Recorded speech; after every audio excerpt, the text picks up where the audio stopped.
Everybody, good morning. Welcome to a Friday edition. Morning Scone presented by Brock, the Baton Rouge Orthopedic Clinic, and of course, Hudco Roofing, hudcoroofing.com. Hope y'all are having a fantastic Friday morning. A lot of people were asking yesterday, hey man, did you not have Morning Scone? Yes, we had Morning Scone yesterday. It was abbreviated. It was Facebook only, and it got deleted. But yes, we had Morning Scone yesterday. So I had to speak to a Kiwanis club yesterday. I didn't have to. I had the pleasure to speak to a Kiwanis club yesterday. And so anyway, that was at 7:30 a.m. And I went to the wrong Piccadilly. By the way, I got to go to Piccadilly. Went to the wrong Piccadilly. Went to Essen Lane. Pulled up in the parking lot. There was one car. I was like, I'm at the wrong Piccadilly. Had to go to Piccadilly on Sherwood. So instead, hightailed it over there. Got to speak to that group. Great group. And then when I was leaving Piccadilly, we did Morning Scone in the car. And within probably a minute of firing up Morning Scone, I got a text message. And as you probably now guessed, that text message was about Kevin O'Sullivan withdrawing from the LSU coaching search. So that then sent me into full-on coaching search, get info mode, and we did not come back to Morning Scone, which canceled out and was deleted. And yeah, so that's why yesterday's episode is not published for those who were looking for it. But we were live for Morning Scone, and the streak continues. Episode 1174, 1,174 days consecutively. We have come live to you here on Morning Scone. Let's say some good mornings. So Kevin O'Sullivan did withdraw from the LSU coaching search. I'll tell you, that was Kevin O'Sullivan withdrawing from the coaching search. That was not LSU moving on from him. There's this, people were asking me a lot yesterday about the board rejecting Kevin O'Sullivan. And I'm telling you, that is patently false. By the way, I've not seen a single reputable news outlet report that. But it started somewhere because a lot of people are asking me about it. But let me just explain this, okay? The Board of Supervisors is essentially a figurehead. Their authority is sort of nominal. They rubber stamp things that the decision makers put before them. And board members are political appointees. So let me just explain this a little further. You've heard me mention Richard Lipsey to you before. He's the most influential guy in our state. Guy runs a $500 million business, Lipsey's, a firearm wholesaler.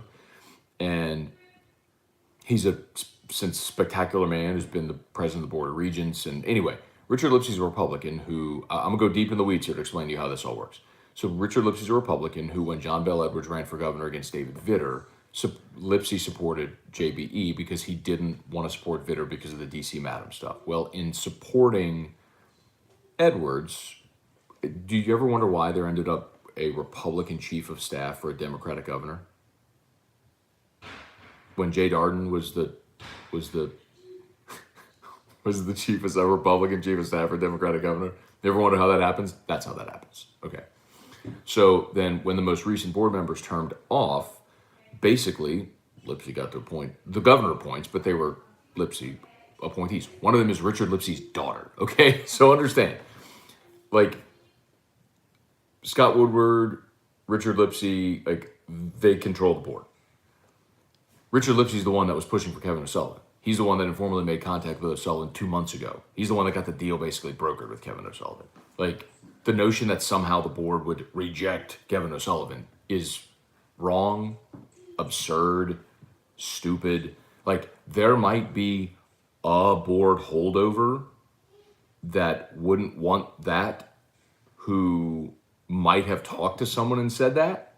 But the notion that the board rejected Kevin O'Sullivan is just wrong, stupid, bad info, lazy, whatever you want to call it. It's just wrong. And still no one has sent me a link or anything from anyone reputable, but I keep getting asked that question. So I hope that helps answer. And what's more is that the board doesn't actually formally meet again until a week from today. So they couldn't, and anything would have to be on the agenda to be discussed publicly because they are a public body. Anyway, I hope that helps clear up some stuff. What happened is LSU had Kevin O'Sullivan. They had terms agreed upon. He had already started talking to staff members. They found out some stuff that might have been hiccups as they started to slow play it to see if they had safer options. They basically sped past the exit, and O'Sullivan was like, you know what, never mind, I'm good. That's what happened yesterday. The Pat Casey stuff was Pat Casey leaking that he had an LSU offer to see what the reaction would be. It obviously wasn't good, so he said, no thanks, I'm good. Which leaves LSU in a spot now where, do you go to Mike Bianco? Because I'm telling you, you can get a lot of former LSU players, Bertman era guys who played with or for Mike Bianco that are going to prop this up. And a lot of them are my friends and people I respect. I don't need to name names, you know who they are. But the reality is those are a lot of the same people that have been crushing Paul Mainieri for his inability to succeed in the postseason. While Paul Mainieri has won a title, played in another championship series, been to Omaha 5 times, and Mike Bianco's reputation is that his teams in the postseason joke. I mean, he can be an LSU guy. He's built the Ole Miss program to heights it's never reached before. He's gotten them to Omaha once, but the reality is LSU's a place where you are judged not based on what you do in the regular season, but what you do in the postseason, namely in Omaha. And Mike Bianco's legacy for 2 decades is he's got these great teams that can't get over the hump. So if Mike Bianco is the guy, it's going to be a very underwhelming hire from a fan's perspective. What I will be very interested to see is, can Scott Woodward pull a rabbit out of the hat somewhere? But look at, a lot of you asked why Mainieri would announce when he did. Look at the timing. The longer you wait, the shallower the pool of candidates becomes. Tim Tadlock signs an extension at Texas Tech. Schlossnagle takes the A&M job. You see, like, the longer you wait, the shallower the pool of candidates is. And, it makes it more complicated. LSU was so pot committed to Kevin O'Sullivan for so long, and then they couldn't push it across the finish line, and now you're looking around going, what do we do? All right, let's say some good mornings here. Y'all please hit the share if you haven't done so yet. Val Brown and Kelly Gross, good morning. Blaine Smith, good morning. Super Regional on deck, give me your prediction. Y'all aren't going to like it.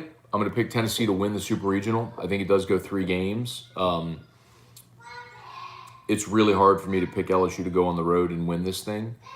But I absolutely think they can. It's, if I'm picking head, not heart, I'll take the home team that's got the raucous crowd behind it. And, LSU having to go on the road and having been kind of inconsistent this year, especially no Gio, and then your pitching staff is on short rest. I don't like all of that of it, but I do think LSU can absolutely win this series.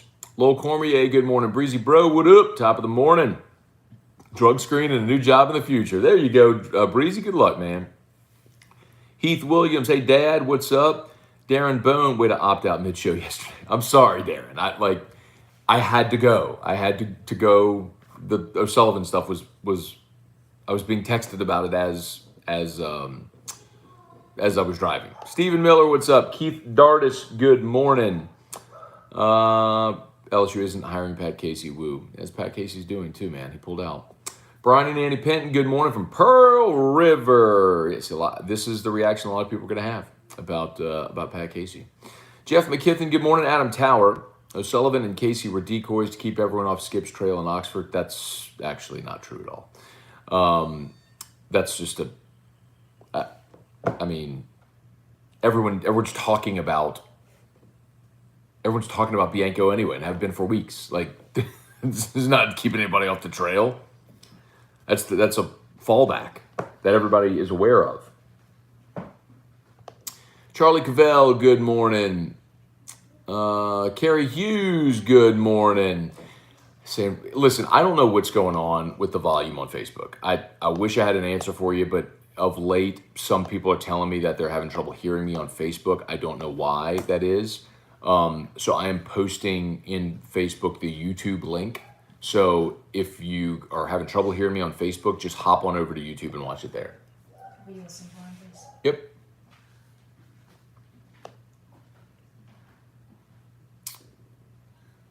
Where are we? Stephen Miller. Let's see. Some folks out there on Twitter world pick up breadcrumbs and add their input, try to make their point sound factual. LOL. I'm not sure exactly what you're talking about, but yes, of course that happens. Twitter's an interesting place, can be. Krista Levi Ducote, good morning. Earl Joseph Lytle, ECU coach, leading candidate. No, Earl, I'll tell you the reason that that Godwin kind of fell off is a similar reason that LSU had potential issues with Kevin O'Sullivan. So, no. Dale Broussard still like Dan McDonald. Dale, a lot of people like Dan McDonald. But I've told you this from the beginning of this process that what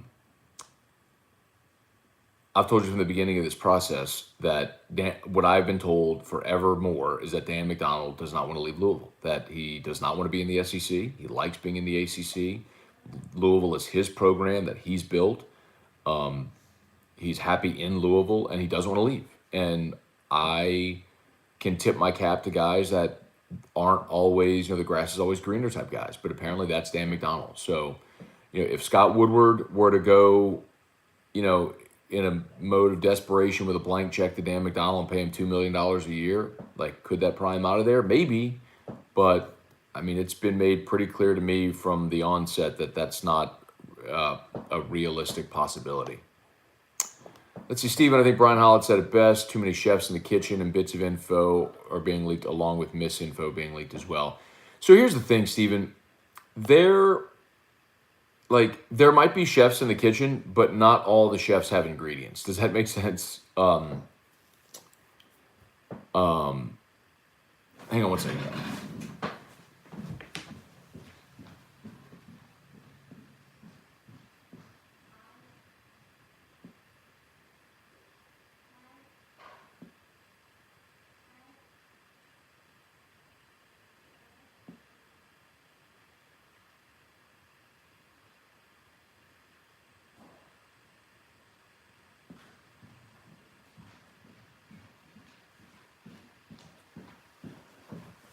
All right, sorry. My eyes are all dried out. I use drops. So Scott Woodward and Stephanie Remp are the ones leading the search, legitimately. And there's a lot of other people associated with the program that might make suggestions and might think they're really involved. They're not. But to your point, Stephen, I think a lot of people get morsels of info from those people who think they're involved and really aren't. And that leads them astray.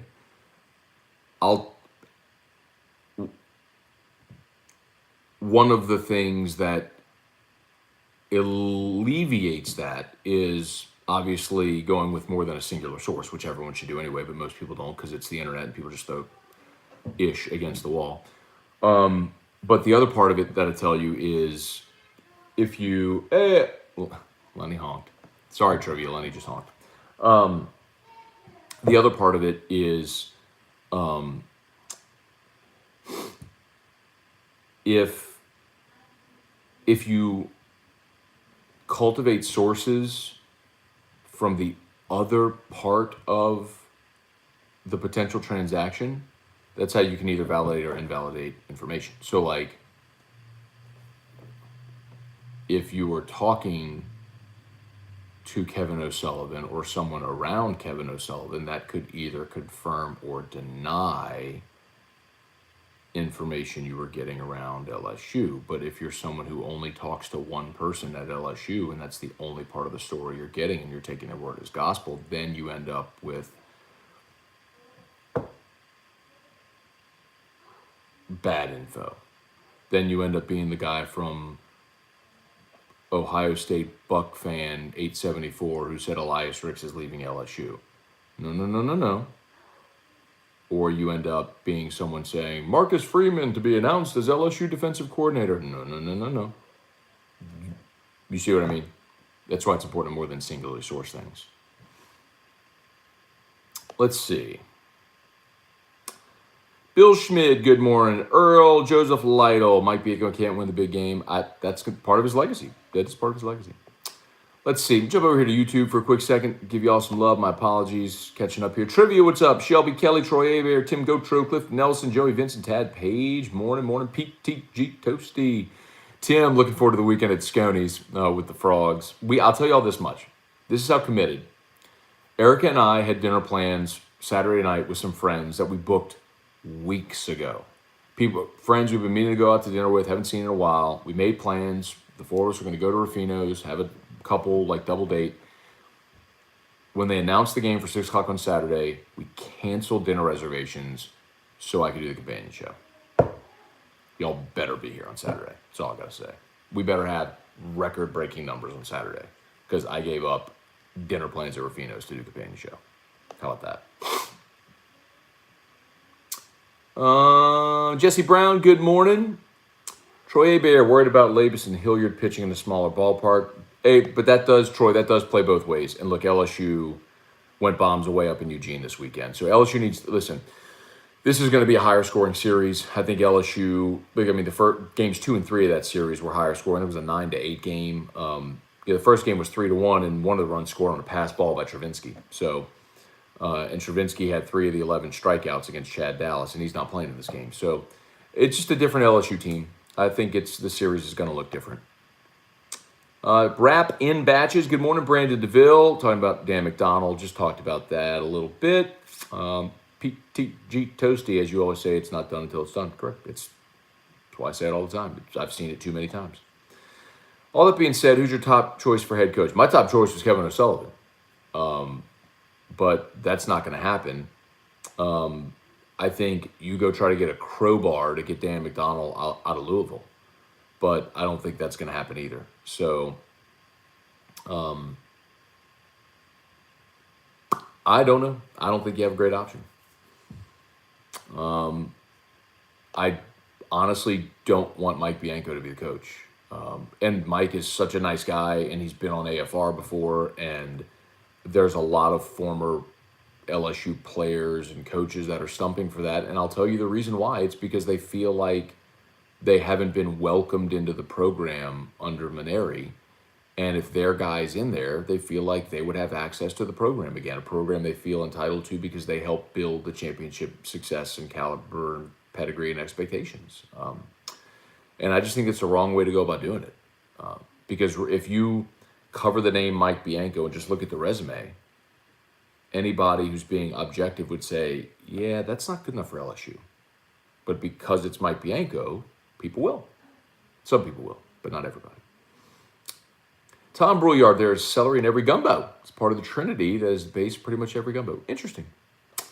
Cliff Nelson, never have to worry about podcast guy being first. Just wait for Matt to pause the live stream. And you know something's up.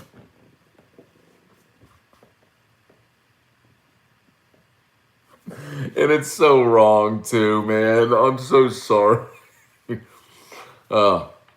Matthew Godwin, good morning. Troy Abear. What are the options for head coach?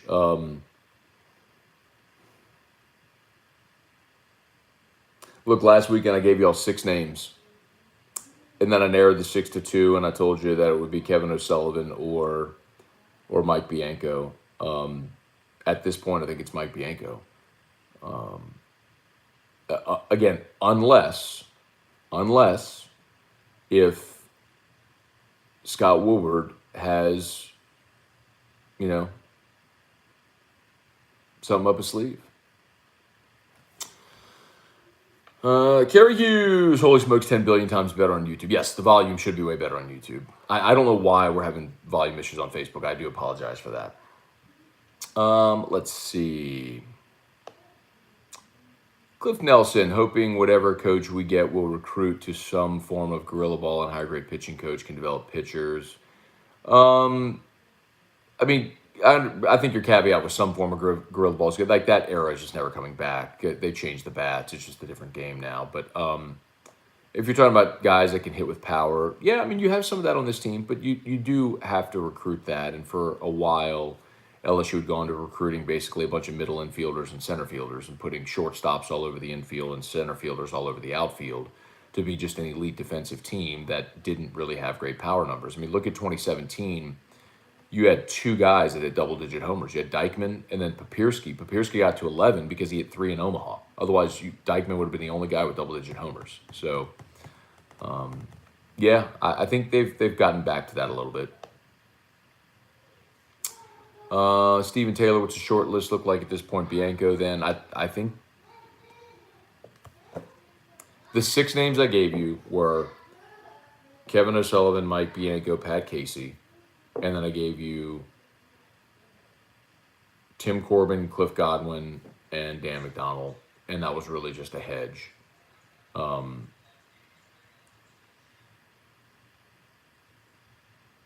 Unless if another name emerges that we're just completely unaware of at this point, which I haven't heard, by the way, from anybody associated at any level. Then I think it's Bianco.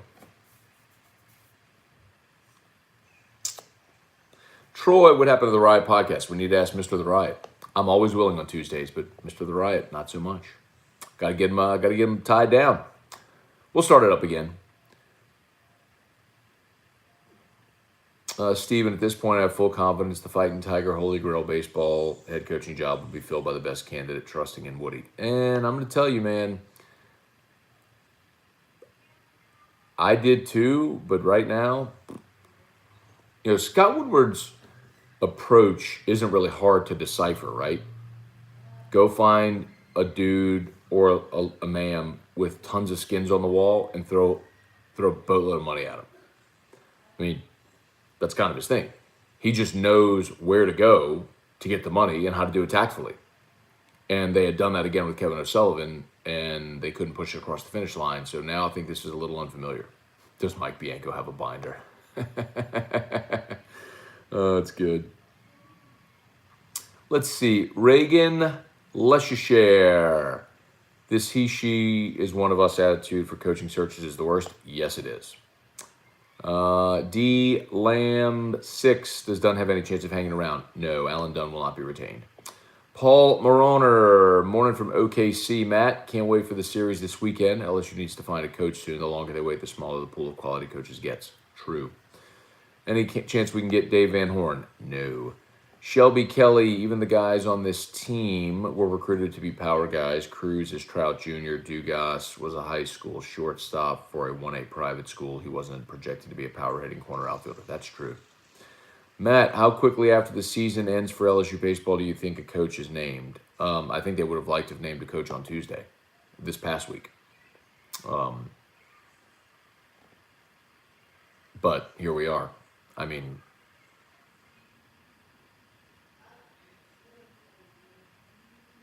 it was gonna be Slip Bertram. Hey Slip. Let's see, Mr. W. What about Tennessee's head coach? No, my understanding with Vitello is that he is staying at Tennessee. Tennessee's going to throw him a boatload of money, re-up him, and his desire it was the Arkansas gig where he was an assistant, but he and Van Horn apparently. So if that ever happens. Cameron Cerniglia, do you believe Cliff Godwin is not an option unless Bianco declines? As it was explained to me, Cliff Godwin, his candidacy, there goes Lenny honking again. Oh, it's someone else honking. It was a truck. I don't know who that was. Cliff Godwin's issue that he ran into is the same issue that was sort of a hurdle for Kevin O'Sullivan. And if you're going to pause with Kevin O'Sullivan, who's been to Omaha 7 times in 14 years and won a national title, I don't know why you would walk down that road with Cliff Godwin. William Doty asked about the LSU Eunice coach. Not going to happen. Lance McPhail, what are your picks for the 8 Super Regional winners? I don't really know, Lance. I think Arkansas will win. Vanderbilt will win. Boy, I really like Mississippi State. But Notre Dame, the way they slugged it this past weekend was fascinating. Full crowd though at the Dude.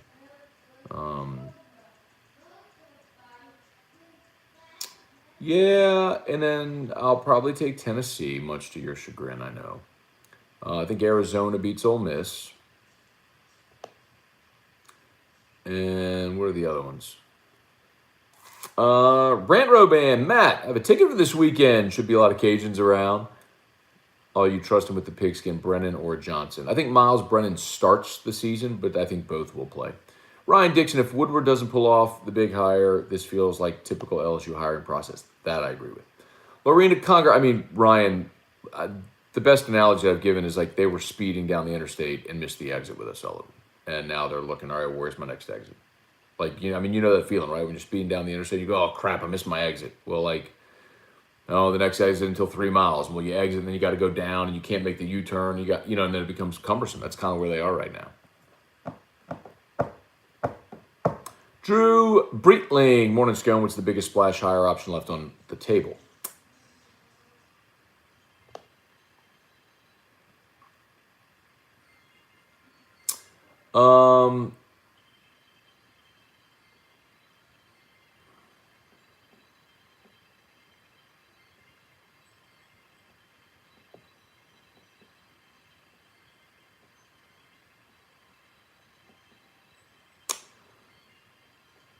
If I were going to throw you a wild card, it would be Tim Corbin. But I'm telling you,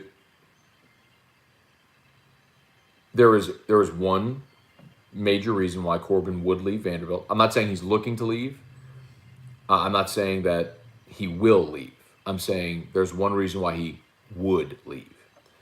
And he did want the LSU job in 2007 when Maneri got it.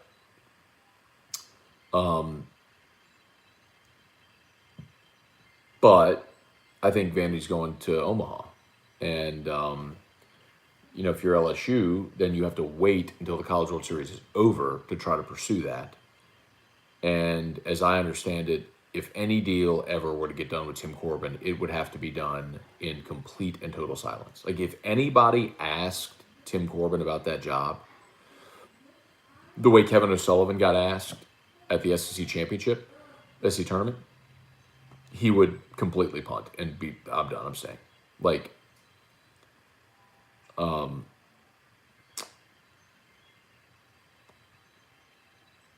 that's why several weeks ago, I kept saying, hey, shut the F up. Loose lips sink ships.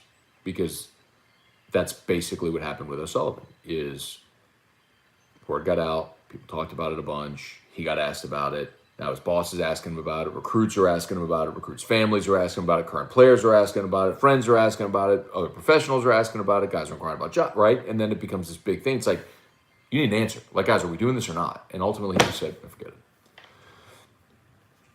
So, if that, my point is, with Corbin, that cannot happen. Like, it would literally have to be, you call him on a Monday and you introduce him on a Tuesday type thing. Adam Tower, I actually think Bianco has been target 1A behind Sully since jump. Only question is whether he leaves the low pressure in Oxford for the pressure of Baton Rouge. Adam, since jump, you're wrong. I'll tell you flatly, Bianco was the bottom of the list fallback on the initial list. And slowly, as candidates fell off, the fallback kept going up rungs of the ladder. But he was not initially the 1A, 1B. I mean, I will tell you for a fact, he was not that guy initially. Brian Andy Pinton, Roomy Poo, said some bad things about you last night. Matt, I had to turn on. I don't know who is Roomy Poo. Roomy Poo. Do you think Godwin and Vitello are still options? Rufino. I don't know who that is. What about ND or DBU or O'Connor at UVA? O'Connor, Charlie, was interesting because he's a Moneri guy and won a national title, but I think that star is dimmed a little bit. Earl, Matt, who would you start game one? Earl, I'll tell you what I think they're going to do, and y'all mark this down, please. It's 8:18 a.m. on Friday. I think they'll start Mikhail Hilliard game one, Marceau game two, Labus game three. Mark that down, by the way. Y'all watching, mark that down. Hilliard, Marceau, Labus. Mark that down. Brian Wynn, looking at Scott Woodward's hiring record, how he operates behind the scenes, and other things we know about Fitz's pattern of operating. Brian, but it would have, because what I keep saying that people don't understand is they did 2 months of work with Kevin O'Sullivan. Like that first contact was made 2 months ago. Like that's what most people are not getting, because all of this is very public now. Scott's MO is that they would have pushed O'Sullivan across the finish line on Tuesday and had him at a podium.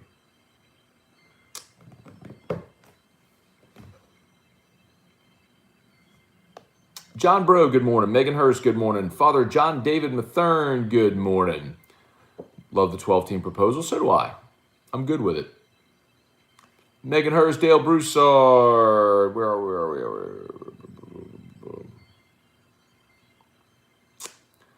Jennifer Dewey Martin, good morning. Corbin, it's a rumor. There's lots of rumors, right? Thoughts like I've answered the Godwin question 10,000 times.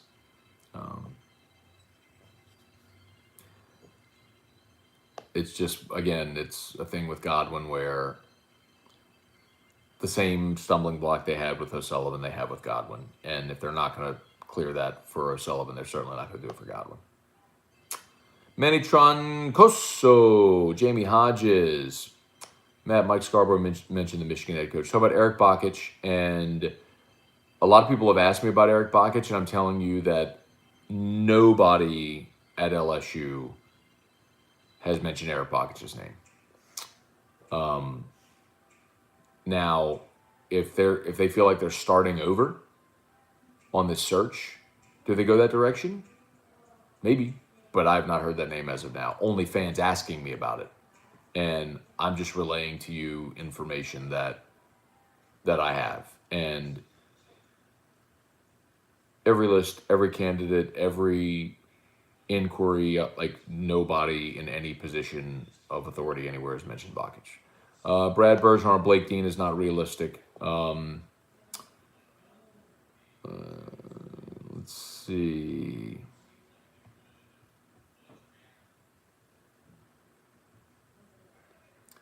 I think we're just about done.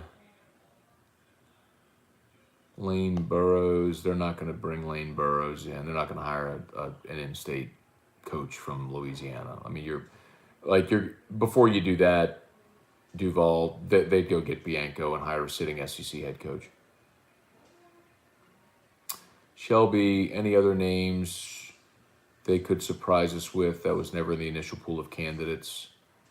Offer Vitello $3 million in free Hutko hats for life. We can put a Hutko hat on him in the dugout. I'd be for that. They're not going to go $3 million, but I'll tell you they were going to do the Mulkey deal with O'Sullivan. They were willing to go up to 2.5. I don't think it was going to cost 2.5, but maybe an escalator to 2.5. Started maybe like 2.1, 2.3, 2.5 over the life of it. But telling y'all, like they were so far down the road with that. Anyway. Juan, what's up, man? Why did we miss on Sully? I mean, to say it again as clearly as I can without divulging too much, they were at the finish line. A few things popped up. LSU had to decide if they wanted to go down that road. Decided to pause, look around for some other options, and finally O'Sullivan was like, forget it, I'm good, I'll stay where I am. Joe Faust, good morning. Love the show on AFR. Thank you, Joe. Appreciate that. Eric Wilder, Arkansas series price is minus 900, Vandy minus 500. I believe it, though. I mean, both of those should be no doubters. My question on Arkansas is if they can win in Omaha because they don't have the pitching. The starting pitching. I mean, Kevin Kopps is amazing, and I guess he could pitch every game because he did this last weekend. All right, let's see. So we should have lost in Eugene. I don't know what you mean, Juan. Sorry. Tim Tucker, only thing that would make me happier than a CWS title is to see the reaction from Ole Miss fans if Bianco wins it wearing an LSU uniform. Oh, my God. That almost makes it worth it. Tim, that almost makes it worth it. Oh, man.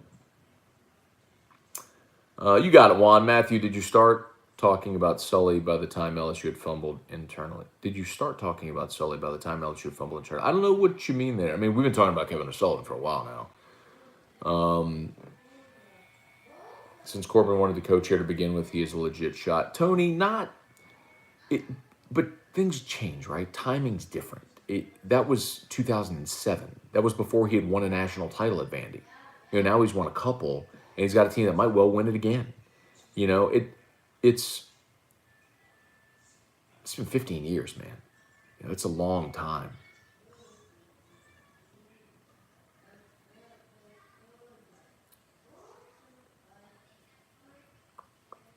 Matthew Cox, do you think announcing a coach while a team is playing could be a distraction? No. And you don't wait on that. You've got to get your guy. It's different for the reason you're seeing, right? The longer you wait, your pool of candidates dries up. So, I mean, that's the problem. That's the major problem they have.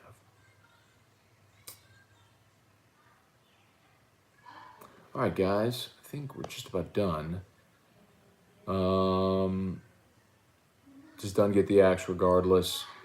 Yeah, I don't think anybody. The only person on the staff, well, obviously Eddie Smith is leaving, and Alan Dunn won't be retained. But Nolan has a shot to be retained, given the fact that he recruits and he's got ties to the program. And if someone from the outside is coming in, it would probably be beneficial to have someone who knows the staff, who knows the lay of the land, the recruiting, the culture, all that stuff. That would be beneficial.